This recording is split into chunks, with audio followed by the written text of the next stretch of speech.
Bayraktars and HIMARS are no longer a threat to the Kremlin. After all the equipment that Ukrainians already had and even more was destroyed by Russian troops. And Kyiv will no longer see military assistance from the West.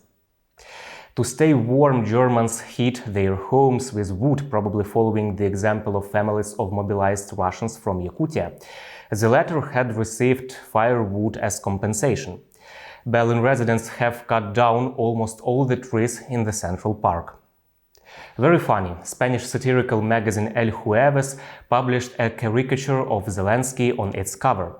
Find out about these and other creations of Kremlin propaganda in today's episode. Detector Media did all the dirty fact-checking work for you. We have separated real facts from those of a parallel universe. My name is Vadym Miskyi. In the next 10 minutes I will tell you about the most impressive examples of Kremlin propaganda, as well as about some international media that use unverified sources of information. Here we go. The supply of HIMARS missile systems and Bayraktars to Ukraine will be significantly reduced. These messages are being spread by anonymous Telegram channels and pro-Russian media.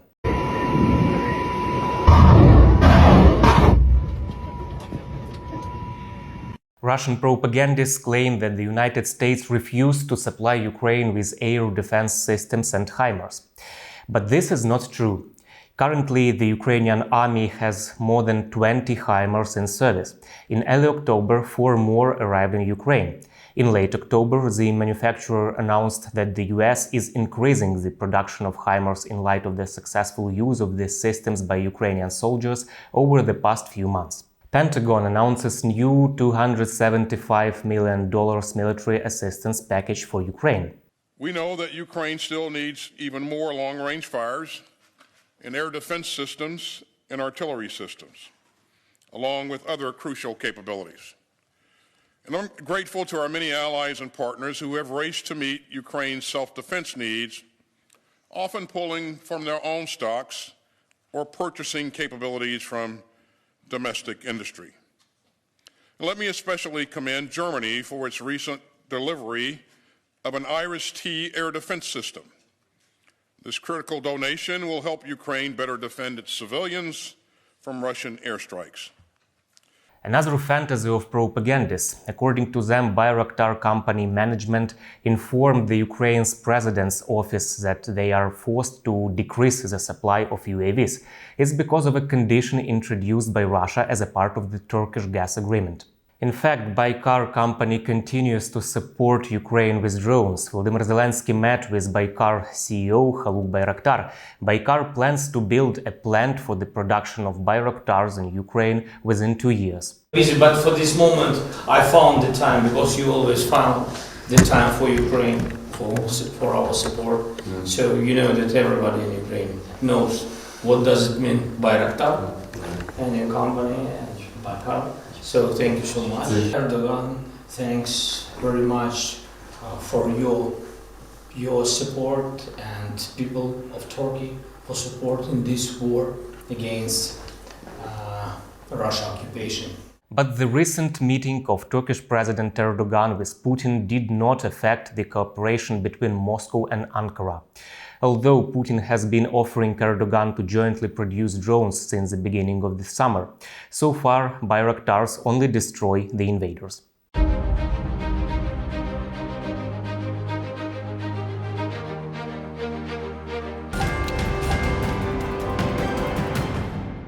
Ukraine is an American commercial enterprise. This fake is being spread by Kremlin propagandists on social media.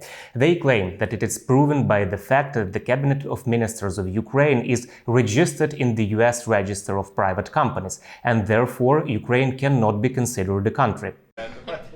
Hello, my friend. No, I'm fine.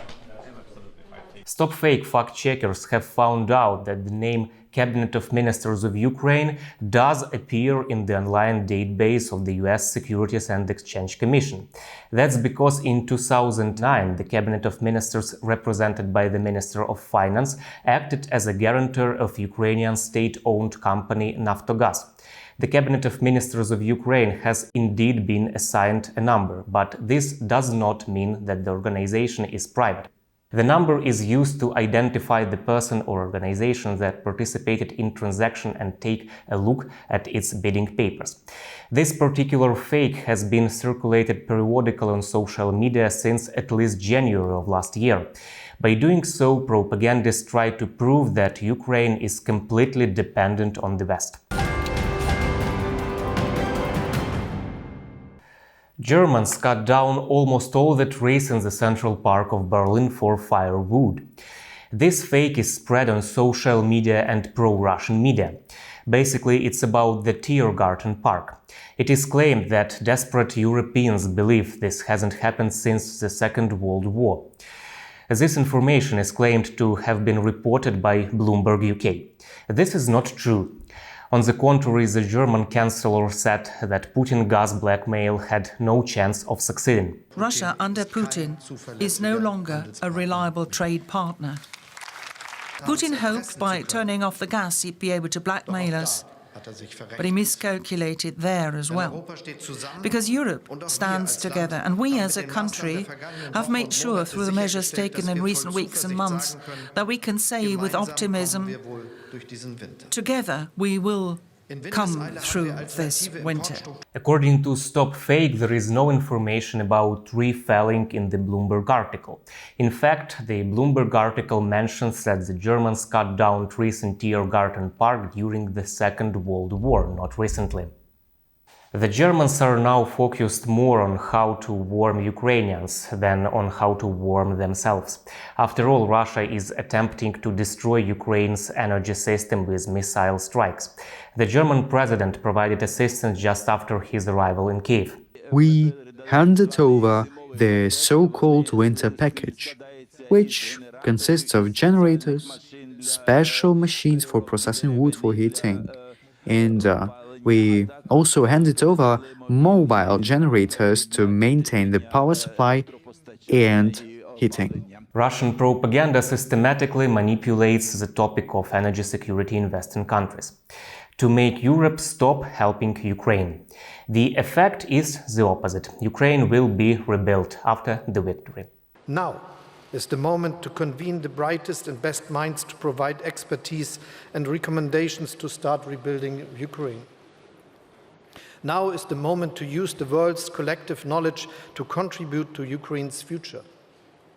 Now is the moment to develop the institutional framework to govern and deliver Ukraine's reconstruction. And now is the moment to discuss how Ukraine's future can be built and financed. Spanish satirical magazine El Jueves published a caricature of Zelensky on its cover. Screenshots of the alleged cover of the magazine with Volodymyr Zelensky were circulated on social media. Pro-Russian users claim that this offensive picture refers to the October 10 missile strike on Kyiv. But the cover is fake. This was confirmed by myth detector fact-checkers.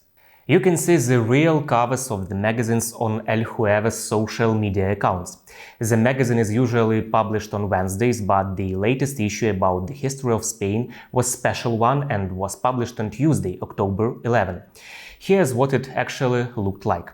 Earlier, Russian propaganda used fake covers of the French cartoon magazine Charlie Hebdo to promote negative perception of the president of Ukraine. The propagandist's pathetic attempts are indeed funny.